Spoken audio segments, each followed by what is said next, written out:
अस्सलामुअलैकुम वरहमतुल्लाह। कौन नहीं चाहता है कि उसकी प्रोडक्टिविटी बढ़े, उसकी एफिशिएंसी में इजाफा हो, वो अपने टास्क को कंप्लीट करे, वो टाइम वेस्ट करने से बचे। हर कोई ये चाहता है। तो 3 बहुत ही सिंपल एक्सरसाइज मैं आपको बताना चाहता हूँ। यकीन माने, अगर आप इसको फॉलो करेंगे, इस पर अमल करेंगे, तो आपका बहुत फ़ायदा होगा। आप अपने टाइम को वेस्ट होने से बचा सकते हैं और प्रोक्रास्टिनेशन से भी आप बच सकते हैं।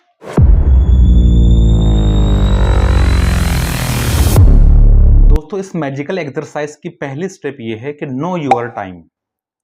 कि अगर आपको ये बात नहीं मालूम है कि आपका टाइम कहाँ गुजर रहा है, आप उसको मेज़र नहीं कर पा रहे हैं, है ना? तो आप प्रोक्रास्टिनेशन से नहीं बच सकते हैं और आपकी प्रोडक्टिविटी में इजाफा नहीं हो सकता है। टाइम को मैनेज करने की भी पहली स्टेप ये है कि ये जा कहाँ रहा है आपका टाइम, ये किधर जो है पास हो रहा है, ये आपको मालूम होना ज़रूरी है। इसके लिए क्या करेंगे आप? इसके लिए आपको एक्टिविटी लॉग आपका तैयार करना पड़ेगा। यानी आपको ये चेक करना पड़ेगा कि दिन भर में मेरा सुबह से लेके शाम तक और शाम से लेकर रात तक का जो वक्त है वो कहाँ गुजरता है, मैंने क्या किया है। कम से कम 2 हफ्ते कंटिन्यू आपको ये एक्टिविटी लॉग प्रिपेयर करना है। यानी 15 दिन आप ये एक्सरसाइज करें कि आप रोज़ाना रात में सोने से पहले ये चेक करें कि सुबह में 7 से 8 बजे जो 1 घंटा मेरा था वो कहाँ गया, 8 से 9 बजे मैंने क्या किया, 9 से 10 बजे मैंने क्या किया। 2 हफ्ते आप ये एक्सरसाइज करेंगे तो आपको ये बात मालूम हो जाएगी कि आपका टाइम कहाँ गुजर रहा है। सेकंड स्टेप ये है कि आपने एक लिस्ट बना ली है कि आपका टाइम कहाँ गुजर रहा है, आप क्या किस वक्त में क्या काम करते हैं। तो फिर अब ये है कि आपको identify your non productive work. ऐसे काम जो नॉन प्रोडक्टिव है, जिससे आपको कोई फायदा नहीं है, अगर आप वो काम नहीं करेंगे तो आपको कोई नुकसान नहीं होने वाला है।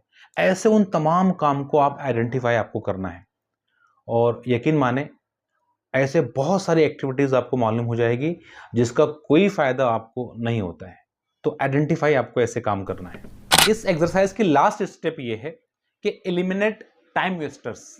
कि आपने आइडेंटिफाई भी कर लिया है कि आपका टाइम कहाँ गुजर रहा है और कौन सा ऐसा टाइम है जो नॉन प्रोडक्टिव है, जिसका आपको कोई फायदा नहीं हो रहा है। तो आपको अपने शेड्यूल में से उन तमाम चीज़ों को एलिमिनेट करना है, उसको ख़त्म करना है, अगर आप सुपर इफेक्टिव पर्सन बनना चाहते हैं। तो ये 3 एक्सरसाइज आप करेंगे तो यकीन मानिए, बहुत सिंपल चीज़ें हैं, लेकिन आपकी प्रोडक्टिविटी बढ़ सकती है, आपकी एफिशिएंसी के अंदर इजाफा हो सकता है और आप प्रोक्रास्टिनेशन से बच सकते हैं। और ये एक्सरसाइज आपको हमेशा नहीं करनी है। ये एक साल में अगर आप 2 बार भी कर लेते हैं, मतलब आपने जनवरी के स्टार्ट में ये मालूम कर लिया, आपने एक्टिविटी लॉग तैयार करके कि आपका टाइम कहाँ वेस्ट होता है, आपने आइडेंटिफाई कर लिया, फिर आपने उसको एलिमिनेट कर लिया। तो 6 महीने के बाद इस एक्सरसाइज को आप रिपीट कर सकते हैं या 1 साल के बाद भी रिपीट कर सकते हैं। और दोस्तों, अगर आप अपने टाइम वेस्टिंग एक्टिविटीज़ को नहीं ख़त्म करेंगे तो यही चीज़ें फिर आपकी हैबिट्स बन जाएंगी और हैबिट्स बनने के बाद इसको ख़त्म करना बहुत मुश्किल होता है। शुक्रिया।